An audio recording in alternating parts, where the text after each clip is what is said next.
Welcome back to the rules of engagement. Before we jump on to analyzing game number 3 between Leenock and Innovation, let me remind you guys about a potential opportunity you have. Graduation's winding up. If you're thinking about what's your next step in your life and you're interested in being part of a game design team, being part of a production team for an esports company like MLG, one great way to get the knowledge you need to work on these projects is to go to fullsail.edu/MLG. Get yourself some education in something like video design, audio engineering, 3D animation, game design, video production. There's a lot of cool stuff there, but the first step to working on this stuff is to get educated. If you're interested in learning more about these opportunities, www.fullsail.edu/MLG. Go ahead and check it out. Anyways, now on to game number 3 between Leenock and Innovation. A couple things we want to talk about here are going to be playing against a tech-heavy Zerg. So some things, if you're a Terran and you know your Zerg is teching very fast, it's keep in the back of your mind. Tactical drop play. How to get the most out of your drops if they're not just sending them out to have fun, but part of a cohesive plan to dismantle an opponent. And also, Zerg comeback ability. If you're a Zerg player, you're behind. How can you make a good comeback against Terran? As a Terran player, if you're ahead, how to make sure that comeback doesn't happen. So we're going to jump into game at the 8-minute mark. And one thing is, again, Leenock is doing that very fast layer, very fast Spire. I mean, this is 8 minutes and the Spire is like halfway done, right? But he's skipping to Evolution Chambers. His third base is much later, so it's a tech-heavy Zerg you're playing against, right? Innovation knows this because he's good and he's been scouting. So knowing he's playing against a tech-heavy opponent, he knows he's going to have the upgrade advantage, right? He's starting his 1-1 upgrades right now. He's starting his third orbital right now. He's going to have an economic advantage and a tech advantage. So knowing these two things, you're going to trade very well with the Zerg player as long as you don't walk into a Bailey landmine and as long as you defend from their tech units very well. That means if it's some like Knight of Stormhost play, make sure you're defensive against that. If it's some like Speed Roach bust, make sure you don't lose too many SCVs to that. If it's a Speed Baneling bust, make sure you don't lose too much to that. If it's Mulisk in Leenock situation, make sure you're safe from that harass. So as you know, the Mulisk become a threat, start to get those missile turrets, right? There's a missile turret here in the natural.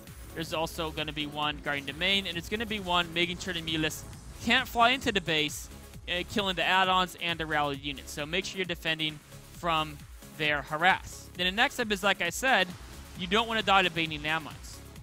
A couple ways to do that is one is to scan every time you move out. That's very expensive, and you might lose your economical advantage if you use that many scans to try to keep track of the Zerg. The other way to deal with potential Baneling landmines is move out with small forces only. Knowing the Zerg player doesn't have that great upgrades, right? As soon as you have that upgrade advantage, as soon as 1-1 is done, you've got Stim, you're going to know that you're going to trade pretty well against a Zerg player as long as you don't get hit by a Baneling landmine. So only move out with fairly small forces, right? First, you want to stabilize your third base so that's safe from the counterattack. You can move out with small armies that if they run over a landmine, it's not that cost inefficient, right? A small squad of Marines here, a small squad of Marines or a dropship of Marines there. Small little attacks that will trade well. Even you're not going to win the game with this attack, right? But because you have the upgrade advantage and because you have the economic advantage, trading's in your interests, and you're not going to trade too poorly as long as you don't walk into a Baneling landmine. So don't move a big force on the map. Small little forces everywhere on the map, part of a great plan. Next part we're going to talk about is tactical drop play. So doing a drop like this, like we saw what Innovation did, is a nice move, right? It's always good to drop your opponent, right? You got the speed medevacs, they're probably not going to die. It's pretty hard to screw them up, and you can do some nice damage. But while it can sometimes do damage on their own, they're much more effective if you combine the drop play with threats from other angles so the opponent has to react well on multiple fronts. So you send this drop in here, lure some units back. But you're also moving a small force out here. This small force here, you can clear up creep tumors. Now, if there was no drop play going on, you try to clear up the creep tumors, the Zerg player jumps on you, and with Mulisk and Speedlings, you take some damage, you may even lose the whole force. This attack here, same thing. You're trying to maybe run in, kill a drone, kill a macro hatch, kill a Baneling. If there are Mulisk and full Speedling forces there, you can't get that much done. But if you combine the drop play, right, yes, it might not get that much done on its own, but while it's busy doing that, your other forces here, you took the watchtower. You can see what the Zerg is up to. He could have scanned to kill creep. I guess this option he didn't want to. He traded decently over here, and unit sauce tab, it's not that bad, even though he literally just lost 800 resources of the drop, right? Or excuse me, 600 resources in that drop for basically nothing. But it's still okay in saw stat because it's part of a multiple plan, right? Again, he's launching a drop here over the top, right? We're going to speed this up a bit. The drop play here is going over the top. But it's not part of its own plan, right? He's moving out again with the same force to attack the right side, and again, another small force to attack the left side. And why is he using only, and of course this force backs up because he's afraid of this counterattack. So this drop ends up being on its own, but it's only on its own because the Zerg army is out here. It was part of a tactical plan, and other parts had to be redacted because the Zerg was on the map. But because the Zerg's on the map, this drop, even on its own, is going to get some good damage done, at least delaying mining time. Actually going to take a queen out here, and some Zergies. And of course, as 2-2 finishes up, he's going to start to trade well. And the question is, why is he only moving out with constant small forces? The reason why is because, again, remember, this is a big enough force he has to scan. Ideally, you don't want to have to waste all those scans. And the reason why I have to scan is because Bayonet landmines are always a very heavy threat when the Zerg has really had control of the map using the Mutalisk. So again, you launch a drop play over here to top left, right? A drop on its own is going to die to Mutalisk. So you never do the drop just on its own. What you do is you send a small force out here. This force, he doesn't have to scan, right? As he crossed this section of the map here, he didn't have to use any scans. Why not? Because at most he would have lost, like, there was never a time when more than 8 Marines would have died to a Bayonet landmine. And 8's bad, but it's not the end of the world. It's not the point where you're losing 15, 16 Marines at a landmine. Same thing over here, right?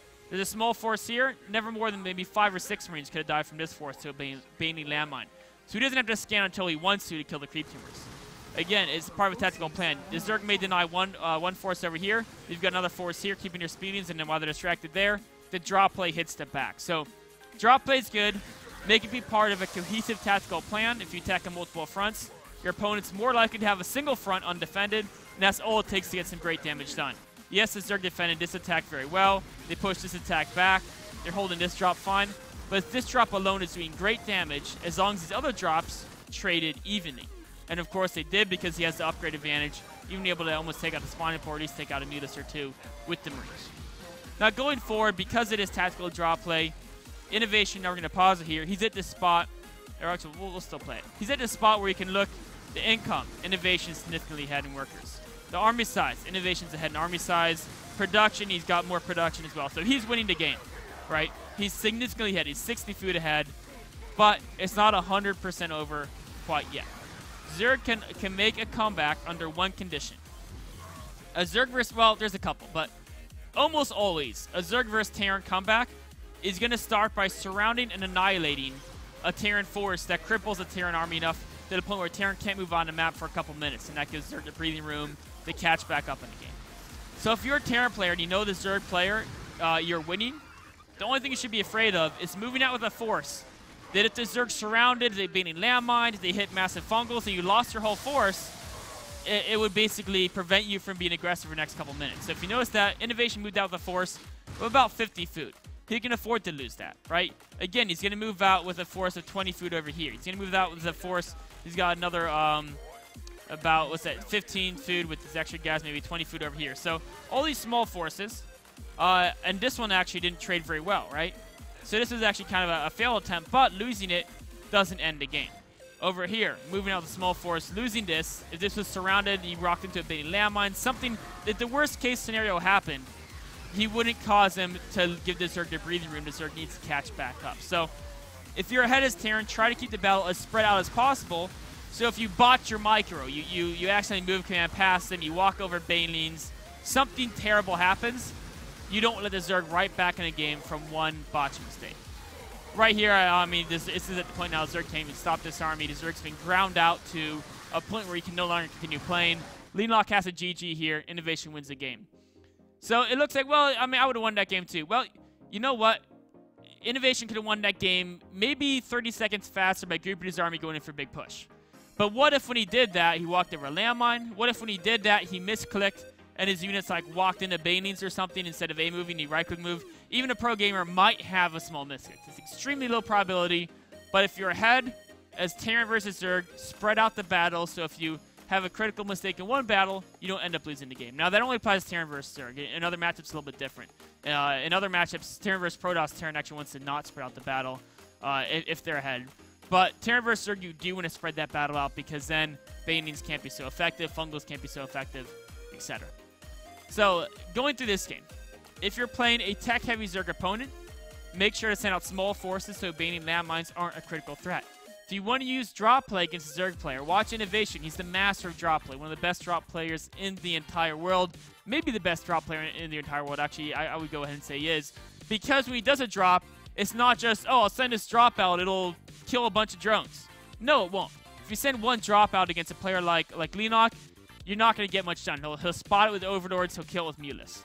Maybe at a lower level, it might, but even at a lower level, if you send that drop out while you're moving out with your main force, you might not just kill drones, you might actually kill the whole hatchery. That's how distracted your opponent might be at a lower level. You might actually just kill a whole base with a drop. So always try to move out with drops while you're doing something else, keeping them distracted so they're more likely to miss a drop, react to it a little bit later, and a drop gets a lot more damage done. This wraps up the analysis on game number 3 between Leenock and Innovation. We'll take a short break and then be on to the Q&A section.